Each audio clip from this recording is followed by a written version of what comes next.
হাদিস 210। ইবনে আব্বাস রাদিয়াল্লাহু আনহু থেকে বর্ণিত, তিনি বলেন, একদা নবী সাল্লাল্লাহু আলাইহি ওয়াসাল্লাম মদিনার অথবা মক্কার কোন এক বাগান অতিক্রমের সময় দুজন লোকের আওয়াজ শুনতে পেলেন। তাদেরকে তাদের কবরের আযাব দেওয়া হচ্ছিল। নবী সাল্লাল্লাহু আলাইহি ওয়াসাল্লাম বললেন, এদের দুজনকে আযাব দেওয়া হচ্ছে, কিন্তু কোনো বড় কাজের জন্য নয়। তারপর তিনি বললেন, হ্যাঁ, একজন পেশাবের ছিটা থেকে নিজেকে রক্ষা করত না এবং অন্যজন চগলখড়ি করে বেড়াতো। তারপর তিনি একটা কাঁচা খেজুরের ডালা নিয়ে দুটুকরো করলেন এবং প্রত্যেক কবরের উপর একটি করে পুঁতে রেখে দিলেন। তাকে জিজ্ঞেস করা হলো, হে আল্লাহর রাসূল, এরূপ করলেন কেন?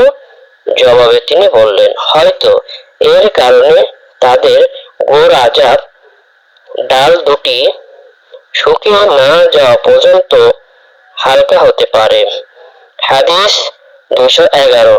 আনাস রাদিয়াল্লাহু আনহু থেকে বর্ণিত, তিনি বলেছেন, নবী সাল্লাল্লাহু আলাইহি ওয়াসাল্লাম যখন প্রাকৃতিক প্রয়োজনে বের হতেন তখন আমি পানি নিয়ে তার সাথে যেতাম, তিনি তা দিয়ে সহজ কাজ করতেন। হাদিস 212। ইবনে আব্বাস রাদিয়াল্লাহু আনহু থেকে বর্ণিত, তিনি বলেন, নবী সাল্লাল্লাহু আলাইহি ওয়াসাল্লাম একদা দুটি কবরের পাশ দিয়ে চলার সময় বললেন, এদেরকে আযাব দেওয়া হচ্ছে এবং কোনো বড় কাজের দরুন এদেরকে আযাব দেওয়া হচ্ছে না।